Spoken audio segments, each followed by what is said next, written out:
Welcome. Another edition of In Mind. I'm the host, Erik Davis. Continuing the explorations of the cultures of consciousness. Right now I can hear a distant lawnmower, a little bit of crackle over the headphones that connect me to Skype, a slight grumble just in my belly, and a sort of cool hiss of the wind through the trees. These ambient sounds surround us all the time, and we don't really tap into them.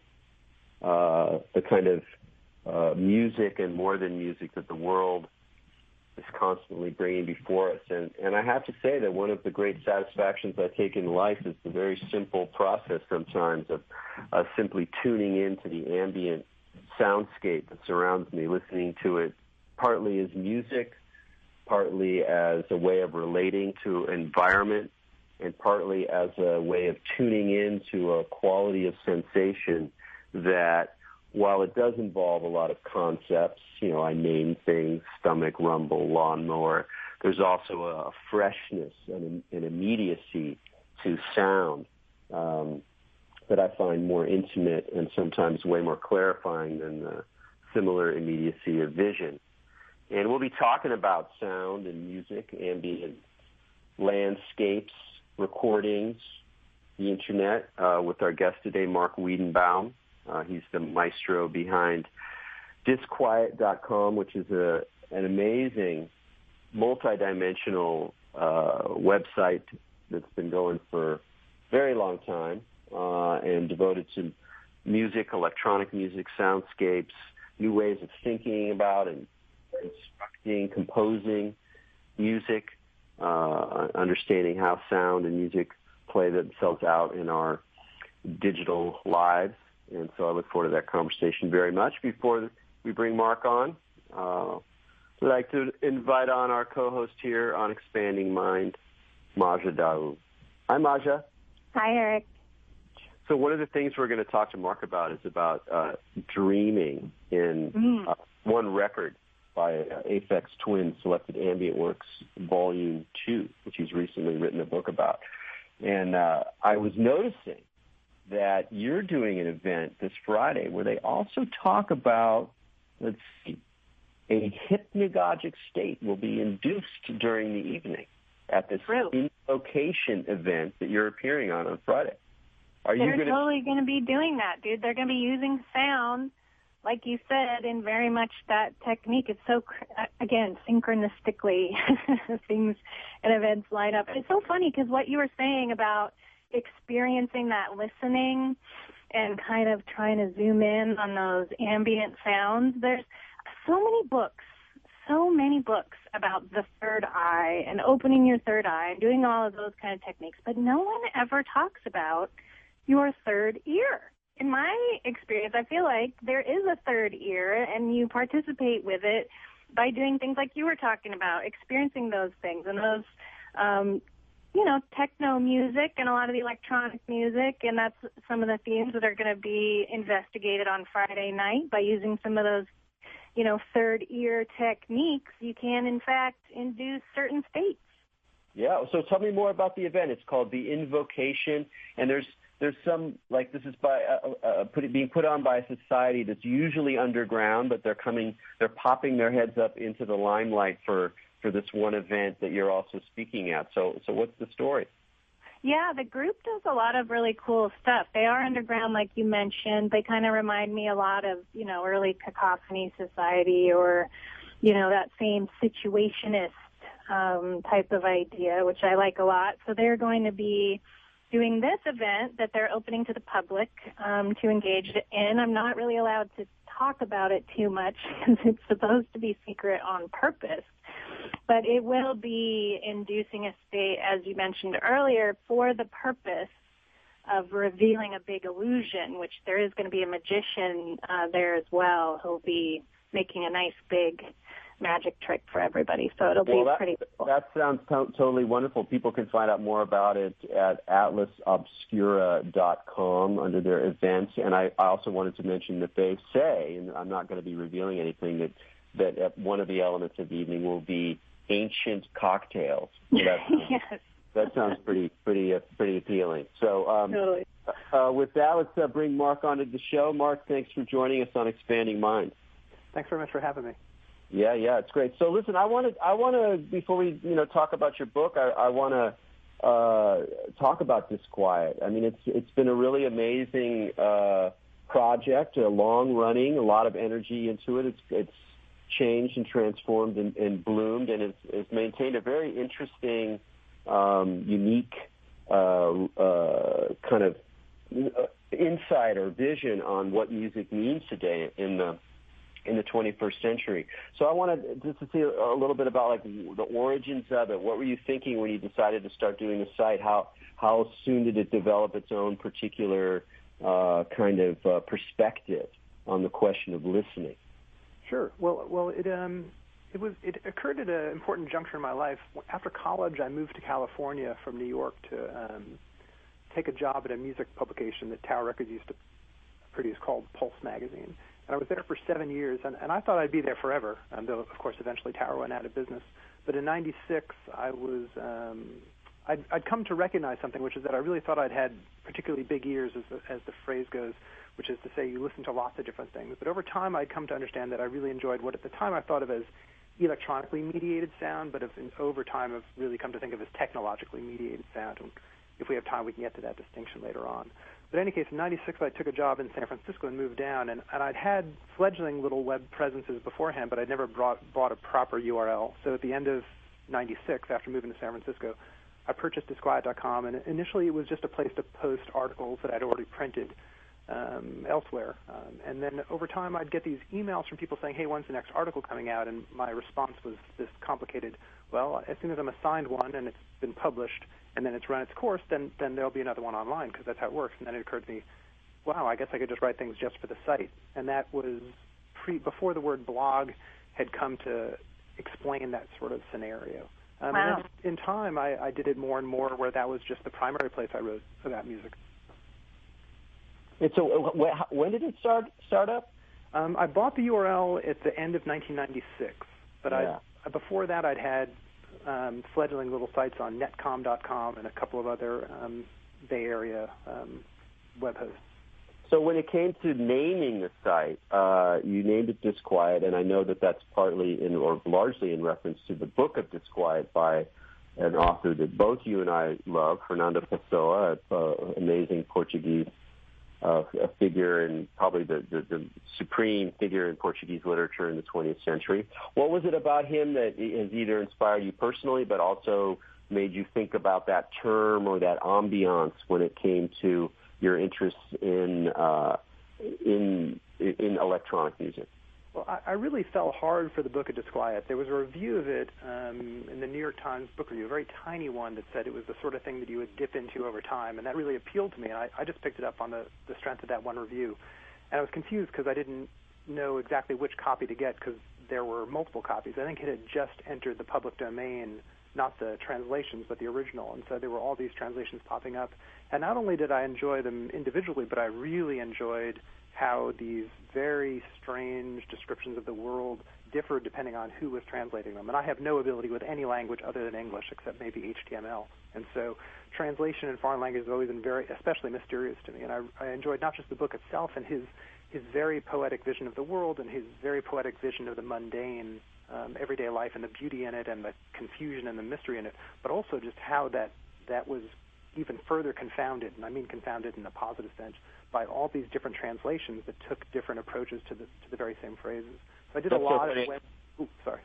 Yeah, no, that was very much my experience because I think I probably picked it up around the same time, maybe even read the same review, and I was puzzled by these translations, and I found my way into it, and I ended up reading his poetry. And listeners who aren't familiar with Pessoa should also note that he has a very interesting esoteric dimension, that even though in many ways he was a writer of the mundane and the kind of both the despair and the wonder in quotidian life and quotidian existence and the question of the self, where is the self as I'm sitting here on a train going to work one more day, that at the same time he was fascinated and a deep student of esotericism, and he would create his different identities to write his poetry for him. So he had these multiple, sort of almost like multiple personalities, and he would draw up astrological charts for each one. And he was also a friend and correspondent of Aleister Crowley. So he's a very interesting figure for those of us who walk this line between the esoteric and the more modern conditions, existential conditions of life today. So it makes sense. And there's also something about this term disquiet as a way into the question of listening. Yeah, its appeal was so self-evident to me at the time, and I remember conversing with various friends. Back then the dictionary was wide open. All these words were available as domains, which seems silly in retrospect, but at the time you could just pretty much turn to any page in the dictionary, and at least half those words were still available as a .com. And I had a handful of words that I was interested in, and no one I talked to who I got advice from had any hesitation about which one I should use. The way that it took the word quiet and turned it slightly on its head, and the way that it invoked a kind of discomfort, and got to in a way it was a sort of almost redundant term, in that once you understand the word disquiet, suddenly the word quiet has that stain henceforth. I just found a lot of beauty in that. And it was very nice to have a little bit of a mantle. Leaving Pulse, especially, talking about identity, leaving Pulse, I really felt like I was leaving a big chunk of my identity behind, and it felt really valuable to have a new identity. And Disquiet, one of the things that shifted there as well is, at Pulse, when you have big ears, wide ears, and you're listening to all kinds of music. When as you sort of moved on in your interest, in many ways you left the song behind. I mean, I remember talking to you. We went out and saw a wonderful show, saw Earth, and you were just kind of saying that, like, basically the songs are really no longer a part of your life and haven't been for a long time. And a lot of people listen to electronic music, but then they listen to Bob Dylan and they listen to this and that, It's all this kind of music. But it seems to me you made a different kind of shift where it's like if you think about like song music and instrumental music, or song music and electronic music, you kind of went to like electronic music or technologically mediated music and sound, like that point between music and sound. There's sort of like this shift away from the song.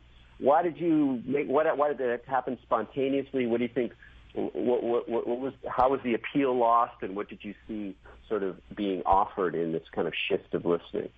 I really appreciate your description of that. That really registers with me as my experience of it. I think that what I experienced over time was as much a matter of me being comfortable with what I was interested in as it was a matter of me becoming aware of what I was interested in.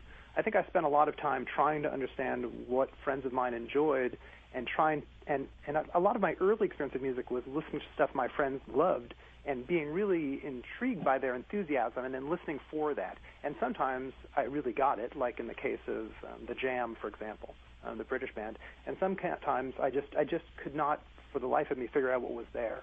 And in times, and that was fine, and it's great that my friends and I all had different tastes. But in time, I realized that a lot of the parts of music I really enjoyed was just that. It was parts. There were little segments of things. There was like transitions in classical music. For me in particular, a great example is the first 25 or 30 seconds of Mahler's First Symphony. To me, are just extremely beautiful. This just attenuated string section, and then the melody kicks in. And for me, bizarrely, I guess I feel disappointment. I wanted music that took these transitional states and stuck with them, and that really lingered in these transitional states. And that's the sort of sound I've ended up being intrigued by. It's so funny you mentioned Mahler, man. It's like we're in like total sync here, because as soon as you started talking about the first few moments, I was like, I've always had this experience with Mahler symphonies where I'm cruising along, it's fine, I'm into it, it's exciting, and then there's like 30 seconds or something in the middle somewhere where there's just this like tone, this space opened up where it's more about timbre than melody. It's more about a kind of environment than about a pulse. And it's like, and then almost sort of beginning to listen to those moments in other kinds of music. It's funny that Mahler. It's so funny. That totally happened to me too, and I relate as well to those experiences. And I wonder because I would just think, doesn't everyone listen to music this way? But like you, Marc, I would my friends would give me this music that they were all into at the time, and I remember even as a teenager and before that, I would listen to the music they thought was acceptable. And when you listen to music and want to change it into something else, that's always an interesting reaction to it instead of being able to kind of flow along with where the person's going. Yeah, there's sort of two ways the conversation can go, too. I mean, part of it's the stuff I'm interested in, and part of it's what I've come to think about the stuff I'm not interested in. Like, one of the interesting things on the pop music side is that I love singing pop music at home. I have a ukulele that I play with my daughter, and she's about 3.5. And I love having music in the home that way, and having her has definitely brought music back into my life in the traditional sense of music. But I still think in many ways, for me personally, pop music is something that's much more enjoyable for me to perform than it is to consume. The act of that repetition and the verse, chorus, verse structure is really rich to do in the home. But in terms of listening, I find it difficult actually often to be at concerts. The third time I hear a verse, chorus, verse song and everything's rhyming, I'm sort of almost go out of my head. So what was it that was starting to intrigue you more? And particularly, I want to press you on the sort of this liminal zone, this in-between space between music and sound. Well, I think that part of what got me was that I found music that did that. Part of it was music that was very conscious of the technology that made it. You know, I love interviewing musicians. It's one of my great pleasures, and I do it to this day, though I've expanded the people I interview to include coders and technologists and authors and so forth. But sound is still the central to all these things. Performance. I'm interviewing an artist later today who does a lot of interesting work with sound. And I think that one of the things that really struck me was people who were conscious of the way technology was shaping what they were doing. And during the more big ears phase where I was interviewing country musicians because I happen to like their music, or gospel musicians and so forth, I had this great interview with this country singer. She was calling from the studio, and I asked her about this particular song on her record, and I was like, I'm confused by the chorus because it's you singing in the first person, but there's also this chorus in the literal sense. There's this group of voices behind you that are also you, and you're all singing I. Who's the first person in that part of the song? Which is it's almost a stupid question to ask because it's just the way pop music is made. But I had to ask her the question because I thought her voice was beautiful and there was so much consciousness to the lyrics. And there was this pause on there on the phone. She said, "Oh man, I'm in the studio now and I've got to go back in to record. As soon as this interview is done, I've got to go record the chorus for this other song I'm working on, and I'm just going to totally fumble it because you've totally messed up my head in terms of what I'm doing." and that was not, I swear that was not my intent, but to mess her up, but my intent was definitely to probe these things that we took for granted. The more I probed them, the more I found people who thought that way and made music that way, and then this whole world of sound opened up to me as an available listening. That's hilarious. I got to tell this story. It's relevant. I taught a class on technoculture, undergraduate class at UC Davis, and basically the goal was to try to get a lot of people were in it for area requirements and stuff. They were not really there because they were particularly interested in technoculture. What I really want to do is sort of create the sense of criticality, of being aware of, again, just like you're talking about, the technological context that allows cultural expression and cultural events to happen, and what happens when you pay attention to culture that's self-conscious about that process and playing with the technology as well as the music or the film. And so, that was kind of one of my goals. And then one time, this girl was very quiet in the class. She never talked. She came to my office hours, which hardly anybody did, so it was kind of bizarre. And she said, and she was very serious, and she talked about how she went to a concert with her friends. And I don't remember even if she said what it was, but it was just some pop band or whatever. And she said that as she was watching the concert, she became aware of how the lights were operating and then how the smoke machine was going and how the beats were keyed to the changes of the light. And she said it was actually, the funny part was that she was kind of a little disappointed about it because she could see how her friends were just engaged in the moment and she was suddenly becoming aware of how it was constructed. And she wasn't exactly that wasn't exactly liberating for her. And I felt kind of bad. I was like, pop music really does provide a good enlightenment tool because it's so repetitive and absurd. Like you say, it breaks the spell and it forces you into disillusionment. Well, that's one of the things about your listening, Marc, that I feel very that I admire a lot, is that I can see the way that for you listening is really part of a continual inquiry. into what is art, what is technology, what is listening, and just in your capacity to keep sustaining it is a really long time. But I mean, maybe it sounds is too kind of amorphous or new age a question, but can you talk a little bit about listening as a path, like listening as a way to move through life and all its confusions, listening as a way to find out where we are in this technological age? Yeah, certainly. No, I welcome that question. I also teach a course. I teach a course at a local art school. I've been doing it since 2012, and it's about what I describe as the role of sound in the media landscape. And it's divided into 3 sections, and the first section is reintroducing the idea of listening. And we talk about the role of sound and the transition from a written culture, an oral culture, to a written culture, and what that transition meant. And we do a lot of exercises where we explore the idea of listening and become conscious of it in a way that we'd previously taken for granted. And I think that there's a lot of ways to look at sound, and a lot of people who write about sound right now are very possessive and tribal about that particular sense, as if you sort of join team sound versus team tactile or team smell. I'm intrigued by sound, clearly. I don't think there's much doubt about that. But I'm really interested in the role that sound plays in the world at large. And so I'm really interested in the role of sound in film and the role of sound in art. And, there's a lot of art that goes into this idea of sound art. But when I go to the museum, if there's a sound art section, I'm excited by that. But I'm just as interested as the sound of the slide projector in the film installation area as I am by the section that says sound art and tells me, oh, now you can pay attention to sound. Yeah. I'm long fascinated by how things are labeled in museums. You go to see this. You mentioned earlier this idea of what was it? The term about sound versus. There was a mention early on about this versus sound versus vision. I'm really intrigued by this idea of clairaudience, because when you talk about clairvoyance, you understand that people are seeing the future in a kind of metaphoric sense. But when you say clairaudience, that clears it up in a weird way, because suddenly you're only hearing. What does clairaudience mean, and how does that reflect back on the idea of clairvoyance? So, I just gotta play off your words here.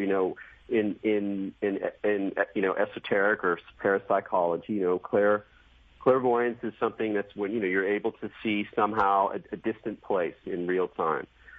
Sometimes it's also there's a temporal dislocation as well. Remote viewing is a modern term for it. That's pretty cool, whatever. But clairaudience is also the ability to hear these sort of distant sounds. And I've never had any experiences like that. But what I have had is very interesting is that some of my more profound altered states when I've just been meditating or in trance or in hypnagogia, when I'm in between waking and sleeping, and that's something we're going to talk about a little bit later when we talk about Aphex Twin. Often when I'm in these states, it's not a visual experience, but an auditory experience. And extraordinary things have happened on that level of listening that has almost a kind of, almost a paranormal quality, but it's not something, again, as Maja was pointing out, if you're interested in spiritual work or the New Age or anything like along those lines, everybody knows about the third eye. Everybody knows about the idea of seeing other visions inside the mind, outside the mind, in dream. It doesn't matter. But people pay very little attention to sound as a kind of delivery or sight of. Well, and I've had total clairaudient experiences, like in front of groups of people too. So, I mean, that in a couple of different ways. One of them is induced or triggered by specific sound meditations. Some of those dumb ones that are placed at, whatever 432, hertz, or things that are done on purpose. I've experienced it. And also, literally, where I hear information. Like, the most extreme was I did a seance, and I clairaudiently received the name of a person who this, person, there were like 30 people that saw it as this chick. I know it's whatever, everyone's going to get all upset because they're even talking about it, but it literally, the name was spoken into my ear. It was absolutely 100% clairaudient, where I heard it in my eardrum, like as clear as day. I don't know any other way to describe it. Those things are important, and they do happen, and I don't understand why no one pays any attention to it. Well, Mark, the thing that made me think about this is not so much about the mysteries of sound in the sort of supernatural sense, but just the way that listening in the way that I've learned from hearing you talk about sound in music and how sound is used is also about a way of kind of understanding how technology kind of constructs our experience and perception of the world, but often very peripherally, often almost subliminally. Like it's a way, like turning on to sound and how sound works in environments is also teaches us how to open up our framework to take in the subliminal elements that are kind of making our experience happen. Does that make sense? Oh yeah, there's a lot of sonic thought comes out of environmentalism. The whole idea of a soundscape came largely out of R. Murray Schafer's work. He introduced this term, and it came out of largely his, even though he's a composer, out of his interest in the environment in Canada and what the sonic environment was and whether it actually be retained. And there's a great American acoustic recorder named Gordon Hempton. There's a documentary about him called Soundtracker. It's very interesting. He tells a very clear anecdote which just has so much information packed into it, which is that he was out in the jungle recording sound, got very uncomfortable, packed up his equipment, and just left. Later on, when listening to it, he realized that very quite clearly in the sound was the sound of a leopard or a tiger or something like that. And wow. he responded to it very instinctively. And I've had that happen to myself where I was about a year after my daughter was born, we were in the backyard just playing, and I just felt this really weird sense. And I recognized that I was hearing something that made me uncomfortable, and I just grabbed her and ran into the house. And she thought, of course, this was part of a game. We ran to the back window, and I looked out, and a swarm of bees large enough to fill our admittedly very tiny backyard came. I watched it come over the fence and fill the backyard. Whoa. Now, I've been told subsequently, I have several friends who keep bees, that is the state in which they are almost incapable of stinging you. It would have been quite possible to just walk through it. No, thank you. I was quite anxious to that. The hum, as someone who listens to drones, I can say that the hum of those was both beautiful and frightening at the same time. And so I'm very intrigued by the way that we, for various reasons, culturally over time, have perhaps become a little bit desensitized to sound. And one of the beautiful things about listening is that and this becomes a kind of fait accompli about the whole not listening to pop music as much. The more you spend time listening, the less you need to listen to music because there's so much else out there. I totally agree. Again, the way of listening to a soundscape, and particularly the fact that if you're opening up to sound in your environment, it's not 360 degrees because it's hard to locate sound sources that are directly behind you as accurately as you can in the sort of front and side range. But you do have the surround sound opportunity to, and it almost doesn't matter what's happening in that surround sound. If in the right state of listening, it has the same freshness, dynamics, and kind of complexity and play as any marvelous piece of music or intentional kind of soundscape. And it's very nourishing. It's very satisfying. And it seems to me that it's something that is, again, like so many human capacities, it's something that's completely free, completely marvelous, inside your own head, and also very much involved in the world, in your relationship to your environment. But it's something that's not really kind of brought attention to. Instead, there's all this attention on music, on pop music, on consuming, on buying, on repeating, on doing it again, on seeing it live, but not really live because it's kind of a repetition. I mean, from that larger environmental listening perspective, popular music, which I still enjoy very much in some ways, but much less so than I used to, it becomes a much more kind of a very, very circumscribed little space. Yeah, and when I think back, I mentioned the jam earlier, and I did not have in mind what I'm about to say when I brought it up. It was just a reference to a band. I remember during college reading an article about someone I went to school with saying that was their favorite band. I was like, wow, someone I know's favorite band is a band I've never heard of. I better go listen to them. But when I think about the jam now, the song that to this day is one of my favorites is English Rose, and part of what I love about it is the way that they have the sound of the waves in it. I was really intrigued, and the moment in that song where it transitions from field recording to song, to me, is what the melody is beautiful, the message is beautiful, but man, that transition point is what I want to hold on to. And there's tons of music out there being made by artists that explore that transition point. Great. Well, we're going to talk about more about transition points and the particular artist, Aphex Twin, but we got to take a break here. You're listening to Expanding Mind with Erik Davis and Maja Daou. We're talking with Marc Weidenbaum about the soundscapes that surround. We'll be right back.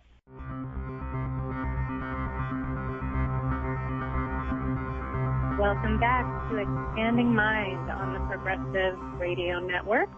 This is Maja Daou, here with the co-host Erik Davis, and we're speaking with Marc Weidenbaum about listening today, so listen carefully. Before the break, you had mentioned the sound of the waves as the inclusion. I thought that was so interesting because, to me, nature has a big component. Like you mentioned, the guy heard the predator, you heard the bees, and in nature, I feel like that's one of the best places where we can kind of acclimatize to these sounds. Although certainly in the city, but like Erik said, like with the pop music city scene, this is the thing. I think in the cities it's like light at night, and obviously in some places you have to turn up your senses. But listen, there's nothing better to make your ears go than to be in the woods at night or out in the darkness, having your sight taken away and being forced to utilize those other senses. And of course, when there's that threat of survival, then it gets turned up an awful lot. But I think a lot of people who get into listening have had some kind of experience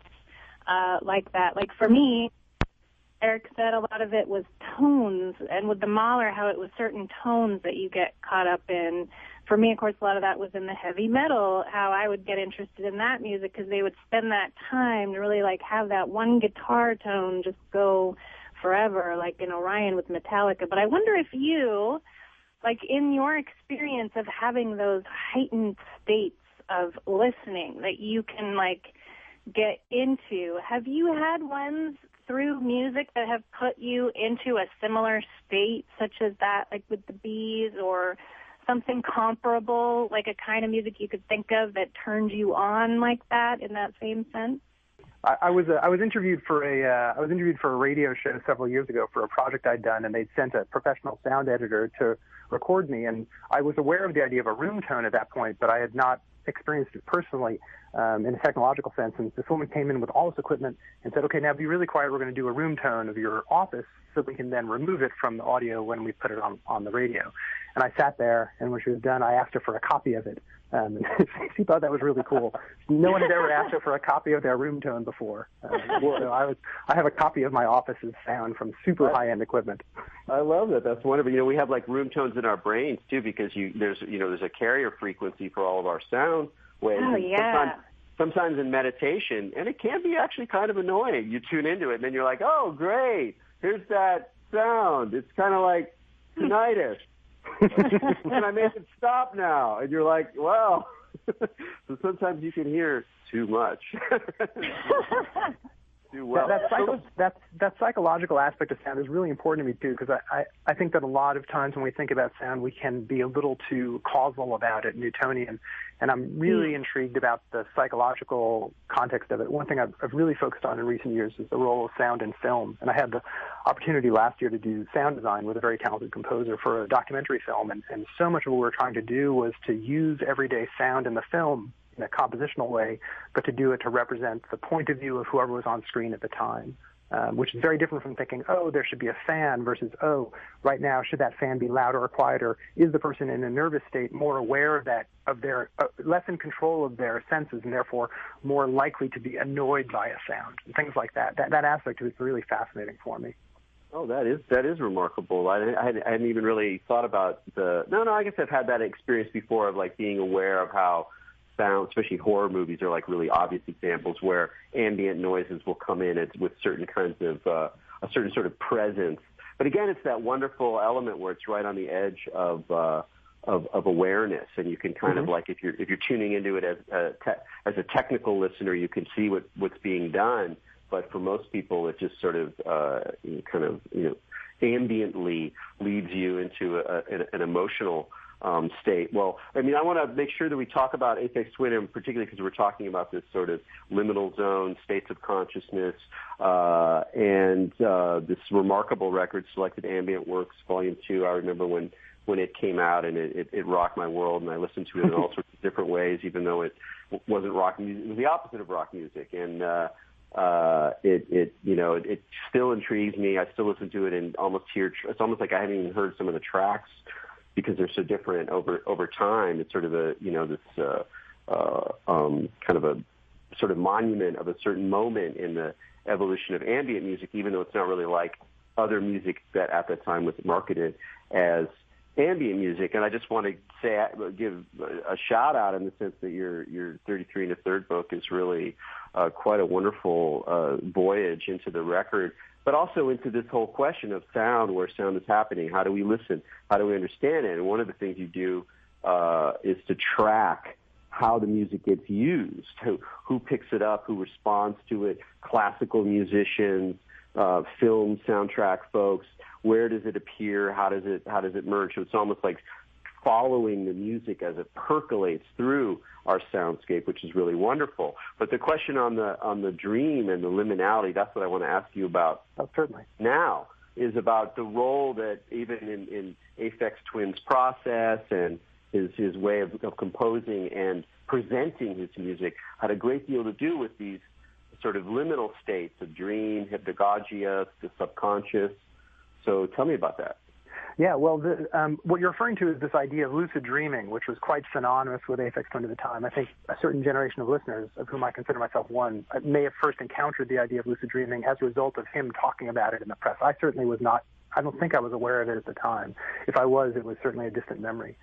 So I came to understand, I think, largely as a result of him talking about it back when he talked to the press more regularly. I had the opportunity to interview him in 1996, and it didn't even come up in conversation, but it was a big part of that record when it came out. And it relates to several things. One of them is just creative process, is this idea that he was supposedly, and you have to be cautious when talking about anything that Aphex Twin says, because he's kind of his own culture jammer. He's made lots of myths about himself for fun and then seen them carried through into the press.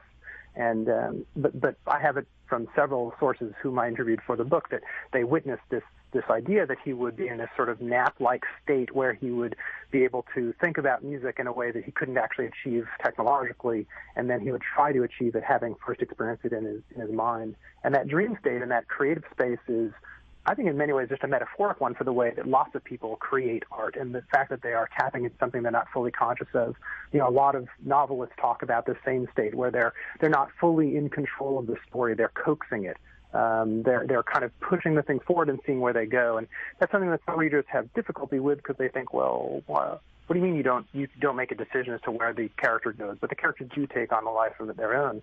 But removed from narrative, the idea of music going in that direction, and there's no verse, chorus, or verse on the entire album. The idea that the music just goes where his imagination took him is a very dreamlike state, and I think that the method that he describes coincides with the result of the sound. Let me ask you this. Do you feel like did he describe any clear audience? Like, was it that he received the sounds that the music was going to go into, or do you feel like it was more like he created it as a result of being in that state, or was it like a little bit of both? You know what I mean? That's a good question. The composer Morton Subotnick, he's talked about experiencing in a dream a type of music that he himself did not feel responsible for, that it's something he's been striving for ever since to achieve. And I interviewed him last year, and he thinks he's very close to achieving this music he heard back in the 50s or 60s in his head. Huh. My experience with Aphex Twin is that, my understanding was that it's much more a matter that he was sort of, part of the beauty of the dream state of lucid dreaming is that you actually can control it. That it is that you are actually manipulating the sound in real time, but in a way that you could never imagine doing when you were just fully conscious. So my understanding was that he would like lucid dream, nap, he'd go into a lucid dream state, he would compose music in the lucid dream state, little fragments, bits, and then he'd pop out and he would like manifest it in our reality as well, which is it's an amazing. You know, as a process, it's great. But what's interesting is because it really does sort of shape and frame your sense of this, you know, very unusual, very haunting, and also just very strange music. So it does seem to be particularly, kind of germane to the music that we do here. But when you think about all the kind of music that was marketed as ambient at the time, or electronic music, or even contemporary classical or more highbrow electronic things that were happening at that time, what stands out as in this record in terms of its uniqueness? What stands out to me is how much What does stand out about it? That's a very big question. I think that I think what really stands out to me about it is how much it's gotten better with time. A lot of records we talk about being dated, and I think one of the things that's remarkable about the record is that while you can certainly taste the moment that it was recorded during, because culture has so much caught up with it, it now is it's a much more approachable record than it was at the time. I remember listening to it, and part of this is to do with format, with hearing it on vinyl and having to walk across the room and figuring out which track it was and remembering which side you're playing. You really got lost in it very easily. But now that, composers like Cliff Martinez and Clint Mansell and Lisa Gerrard and all these other musicians have filled all the biggest movie theaters with exactly this sort of sound, and television's rich with it, and gadgets and iOS apps, that we're surrounded by this sort of ambient sound, and we've become as a culture more used to it. And as a result, the music is now more familiar. Now, some things get sort of supplanted by that which you can walk people to the promised land that you can't enter yourself. I think one of the evidences of the strength of this record is that it hasn't been supplanted by that which it gave birth to. That in fact it's actually a richer and stronger album today even than it was when it was released. That's really interesting. One of the things you explore in there that I'd love to hear you talk about a little bit is what a beat is, because one of the ways of talking about this record is, it's an ambient record. The songs, they drift along. They're like clouds. It's atmospheric. There's no beats. And what you're really saying is that actually, if you listen closely, some cuts in obvious ways, some in less obvious ways, there's actually rhythm throughout. But this kind of opens up for you into this question that, in some ways, it's a really fundamental question of like, what is a beat, especially when you're thinking about this kind of ambient, when you're thinking about ambient music or sort of atmospheric music. Yeah, it's exciting to me that particular section of the book has gotten a lot of, that's the section I keep hearing about from people in interviews and in reviews and just comments online and conversation. So just for someone who's not familiar with it, the record was, upon its release, repeatedly referred to as beatless, and this became shorthand for it. And what I write about in the book is, first I do a kind of literature review of what was written about it at the time, including things I myself wrote, and I'm just as guilty, as it were, as anything. But what I'm not setting out to do is to criticize individuals who called it beatless, because I think at the time it did feel beatless. What I'm intrigued by is how over time, in part because of this idea of the culture coming to the fore that I mentioned earlier, what seemed beatless at the time is no longer beatless. And so I explore not why they were quote-unquote wrong, these critics who called it beatless, but what maybe they meant by beatless. And part of what was going on is that the music was so remote relative to pop music at the time that meant that it didn't seem to have form, even if it did. Also at the time, music criticism was very different 20 years ago because the music wasn't readily available. Most people first experienced music through the written word. You didn't know what a record sounded like till you read the review, and then you could track it down and listen to it because so little music was on radio, and there was no such thing as YouTube that would have the full album for streaming. So this word then framed people's understanding of it, and in the book I even find evidence that was part of a kind of propaganda campaign on the part of the record label itself, that they really triumphed its beatlessness. But then I wonder what they mean by beatless, and part of what I concluded is that what's really lacking in the book is more of a meta beat. Is the whole lack of song structure is very alarming to people, and I think people even maybe felt threatened by it. Because one of the things that's intriguing is that people who loved it and disliked the record both use this term to describe it. Yeah, that's interesting. But it also seems to me that one of the elements of the record that stays with me and why it does still sounds fresh is because it's so extraordinarily specific and nuanced in its timbre. And timbre is a word I want you to unpack for us because you're good at this music description stuff. But it's also one of those elements of listening and of sound and of music that is not part of our sort of pop education in how to listen to music. We know what melody is, we know what rhythm is, we know what, a 4 to the floor is, we know what a polyrhythm is maybe, but most people don't really know what you mean when you say timbre, and a record like this is all about timbre. So yeah, that color Yeah, please. I'm so glad that that's a word that you're touching on. The timbre is the color of the sound. The risk of venturing into synesthesia. It's all the properties apart from the instrumentation, the note value, and the attack, and all that sort of stuff. All that formal descriptive language from the physics of sound removed. Timbre is the kind of aesthetic quality at that moment. And one of my original experiences of wondering about timbre was I was really intrigued by the music of people like Scott Johnson and Steve Reich and Philip Glass. And early on, I would find their scores, and Ligeti's another example, and I'd look for the notation to how they described what was in there. And I discovered that, oh, wow, frequently it would just say guitar or electric guitar. No description as to which electric guitar, as if Pat Metheny and, Slash were going to bring the same tone. Tone and timbre are very closely related, and so I'm really intrigued by the way that timbre is itself a compositional element. And one of the beautiful things about listening to this record now for 20 years straight, we just passed its 20th anniversary, is that all of the material that was made now has this sense of composition.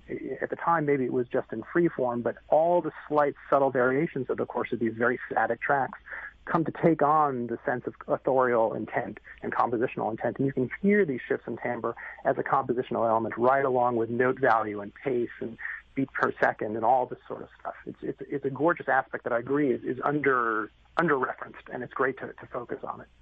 Yeah, so one of the things you're saying is that he's really a composer with this record, and that also points to this other kind of question, or it's actually a whole other, big thing, and we're only, we got 10 minutes left here, but just how what we think of as classical music or as composed music is itself radically transforming these days and recombining and mutating alongside electronic experimental music, soundscape music, instrumental music in the sense of it's useful for some purpose.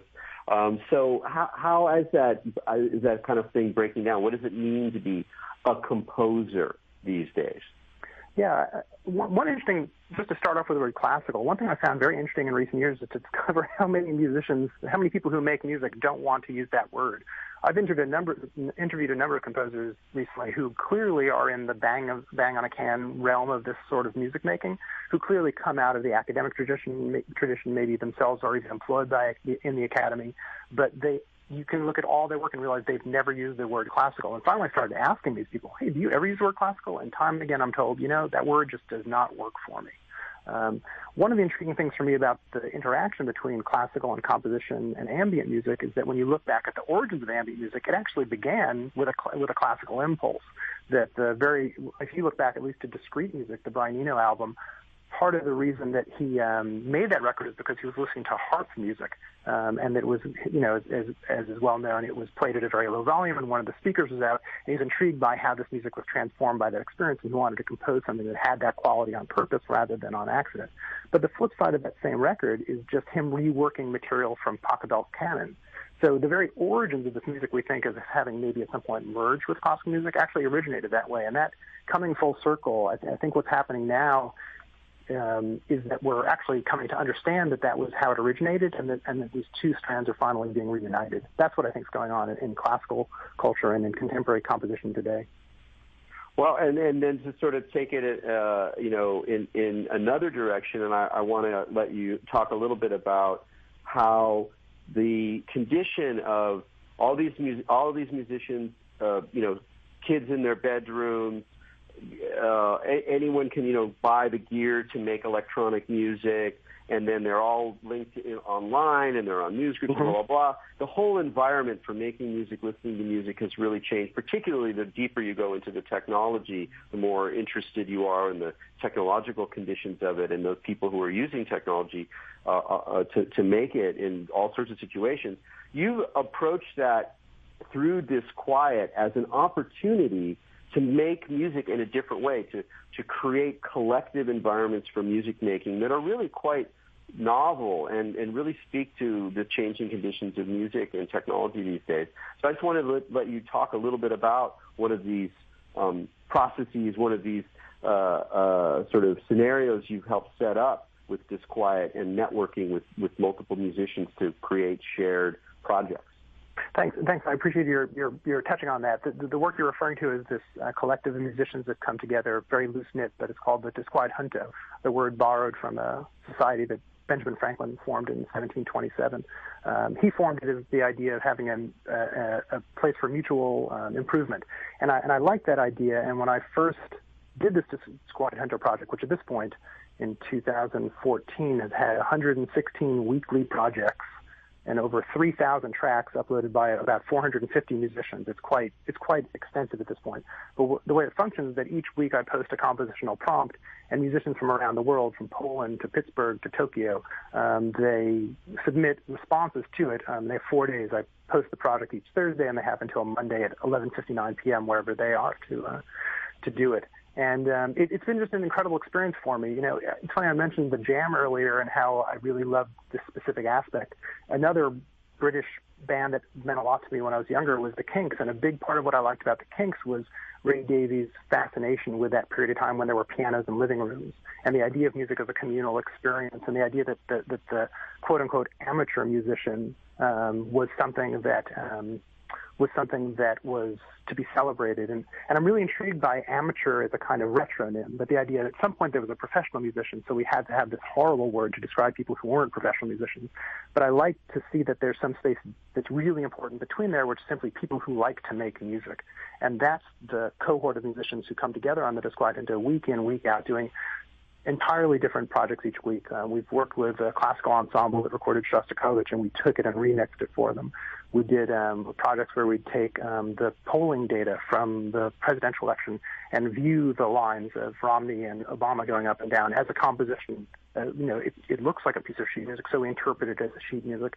We've done pieces where we've used shared samples, where people had to go out into the world and record samples themselves. And each week it's a different prompt that explores what I think of as an idea. I mean, I think we're exploring ideas in sound, and it is really one of the great pleasures of my life to do this week in, week out.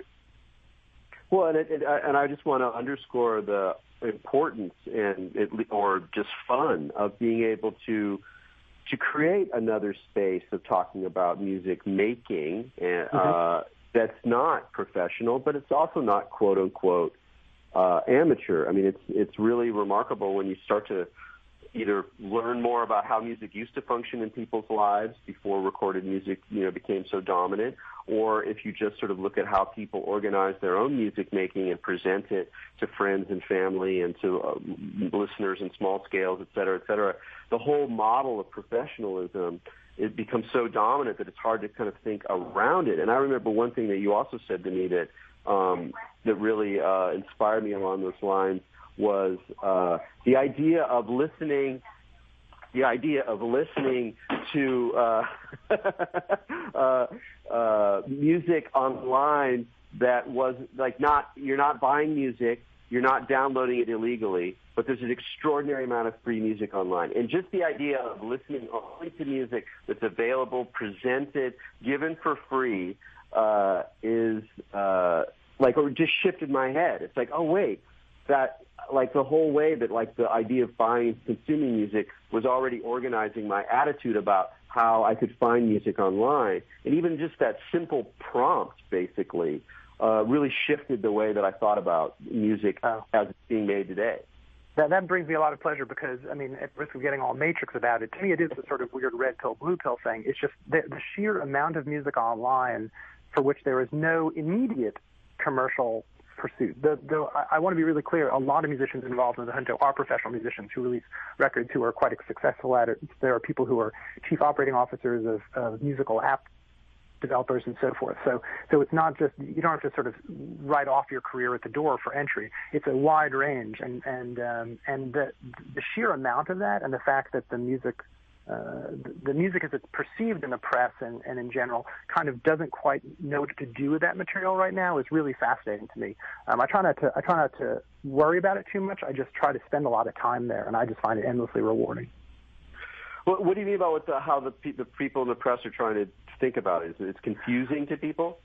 I think that people just don't pay attention to it. I think it's something that I mean, how often in any music publication do you read about anything from this vast world, like just a track that someone uploaded to SoundCloud? Unless there's like an economic impulse behind it, it's not written about. Yeah, we call it art, there's a frequent thing I experience. I write a lot about art as well, and there's a really interesting reframing that can be useful is that every time you see the term art world, just say art market.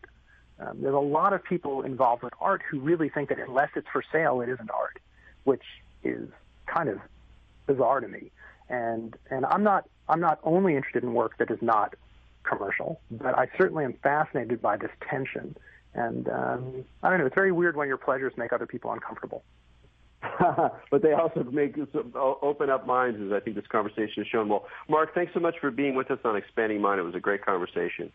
Thank you so much to both of you for having me. I really, really appreciate it. Great. So Marc Weidenbaum, author of Selected Ambient Works Volume II, and check out Disquiet.com. It's really worth the effort. So from me to all, Majid, all you out there, keep your minds open.